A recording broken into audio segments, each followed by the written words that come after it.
I was gonna say a lot of other things that people don't talk about when it comes to that Washington and the political powers. You know how companies send lobbyists there to bribe them to make laws go certain ways. That's why I say y'all need to read about Percy Julian. Go look up on the internet. Go on YouTube. Look up Percy Julian, the Forgotten Gene, and they talked about that. Man, this was in the 20s. The pharmaceutical companies first started, and he was one of the brothers, who had most of the patent and gave them a lot of the formulas for a lot of the medicine that you see. Mm-hmm. So he was a great inventor. You know what I'm saying? He gave away 300-400 patents. That's how many patents he had.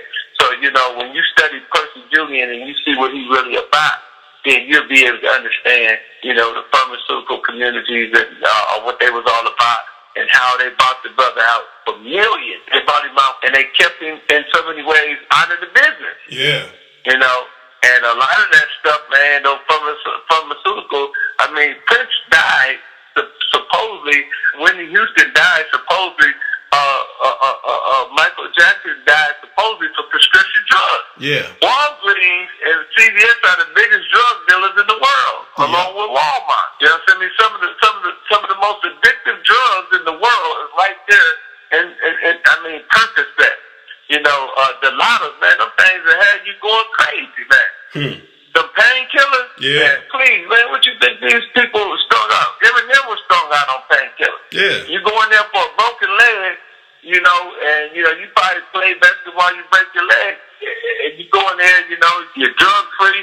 A year later, man, you one of the biggest addicts in the world. Yeah, man, because them drugs, them painkillers will kill you, man. You know what I'm saying? Them things ain't nothing to play with, man. And these people, man, they have degrees. These people are masterminds. They know that this stuff ain't no good, and they make it so it's no good for you. Even if you listen to some of the commercials, if you take this, it can possibly cause liver damage. Yeah. It can possibly cause heart attack. If your eyes start watering and swelling, go see a doctor real quick. If you lose a strength in your left arm, immediately go see a physician. You know what I'm saying? Yeah. They tell you up that front. these drugs, they know these drugs ain't no good for people, but they still give them to us. Now some people, you know what I'm saying, that's ill, they need their medicine. I'm not saying that. But then it's a portion of the medicine and it's a portion of that stuff, man, like diabetes. If you're a diabetic, they want you to poke your finger every day and check your sugar. Yeah. Now, I don't think personally that that's necessary unless you have chronic diabetes. Yeah. But they even get the regular people to do that because those things are so expensive, those strips and those little needles, that they making buku money off of it. So they promote it and they scare you and they make you think that if you don't poke yourself and check yourself every day, that you're going to possibly, your sugar's going to run high and you can die. Yeah, go into a diabetic coma or something. Yeah, you know what I'm saying? And I know people who don't even never shoot themselves. They take their medicine and they swell, Dr. Khalid, we can talk about Dr. Khalid. That was my personal friend. I knew Khalid Muhammad from Atlanta. Okay. I was at this restaurant, it's a soul food restaurant. I think it's called Big Mama's or something like that. Okay. I was at the restaurant and I was selling my DVDs. I walked up to Brother Khalid. I said, "Say, man, what you want? You want to buy a DVD?" And I got a DVD. It's called From the Ghetto Streets to the Executive Streets. I said, "Brother, this is kind of along the message with you all, trying to uplift brothers, And he bought 2 of them. He said, "Well, take my number, brother." So he gave me his number, so I didn't think he was going to call me. I gave him my number. So I was in D.C., I believe. Where we was at was an All-Star game. I believe it was D.C. He called me. He said, "Brother, where you at?" I said, "I'm at the All-Star game." He said, "I'm at the All-Star game, too." So I met with the brother, we talked, and he was telling me that he was trying to raise some money for something. And he wanted me to be a contributor, to what he had going on. Yeah. So I told him, I said, "Yeah, brother, I'll contribute, So I reached in my pocket, I had a couple thousand in my pocket. I gave the brother like 5 bills, And right after that, he thanked me and whatever, and I ain't hear from him again for about a year or 2. Then he called me out the blue and asked me how was I doing and how was the project and so on and so forth. And I told him what was going on, and I asked him, did he need some more help? And of course, he was trying to raise some more money because he had the new Black Panther movement going on at the time. So, what I mean? And we talked, what I'm saying? The brother was very informative, and one thing I liked about Brother Dr. Khalid Muhammad was he was a real brother. Yeah. You know what I'm saying? He was, the man called me. You know what I'm saying? I don't know if it was because of my celebrity at the time or he knew who I was. He seen something a hold down or he recognized me, but he called me and he was, he followed up and everything. So, that was amazing to me because, when I was in prison, we used to fight over who we was going to watch, Dr. Khalid Muhammad or Minister Farrakhan. Even though he was his national representative at the time, and he was a captain or something in the military or the Nation of Islam, in the School of Islam. We would, fight like, man, we don't watch it because the chaplain only let us watch one video at a time. So we had a choice over Brother Khalid Muhammad and Minister Farrakhan, and we always would pick Dr. Khalid Muhammad. Not that Dr. Khalid Muhammad was more articulate than Minister Farrakhan. He was just a fiery brother, and he was more entertaining. Yeah.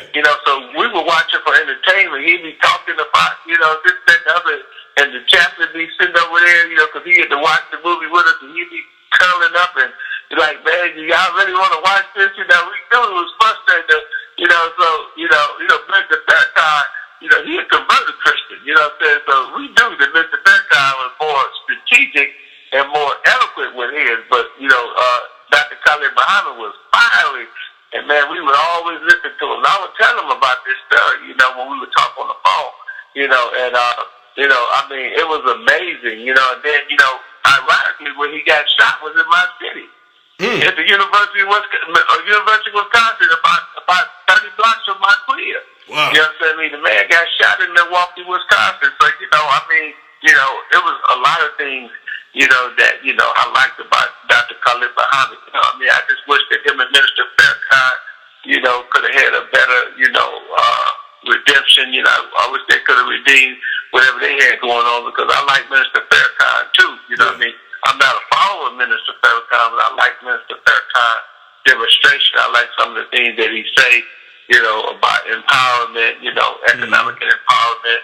I like, some of the things he said about, leadership, and coming together. I like the moves that he pulled. I thought that was very strategic, good chess move. The Million Man March and, the Second March. That was all clever, but, Dr. Khalid, man, what I'm saying?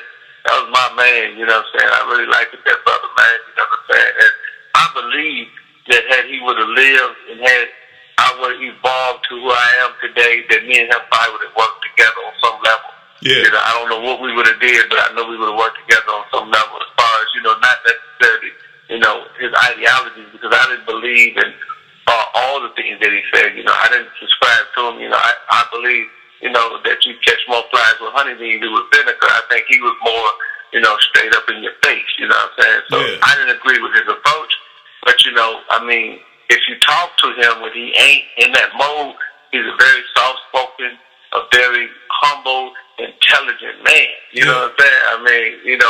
And he's real. You know what I'm saying? So, but that's what most great speakers and entertainers. You know what I'm saying?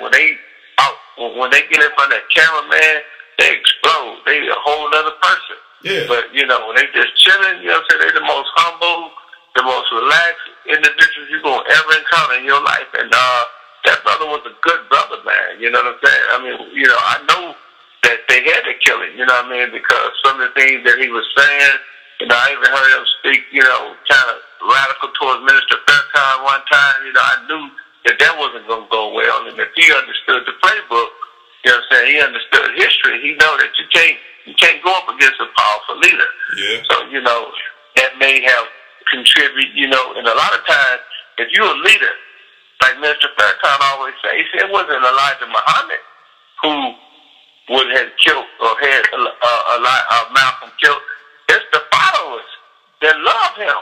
Yeah. You got to remember, the Nation of Islam is comprised of ex-killers and ex-convicts and, some doctors and lawyers, some good people, but a lot of them brothers come out of prison, they become members of the Nation of Islam because the Nation of Islam saved their life. And, man, some of them brothers, man, they feel some type of way. You're talking about Elijah Muhammad. Yeah. Well, the same thing with, Minister Farrakhan. Some people, may feel some type of way. speaking down on the ministry. You know what I'm saying? So I think that was something that he could have, took a different approach on. But, overall, no matter who liked it or what liked it, you know what I'm saying? And I had some conversations with the brother. He was real. Two.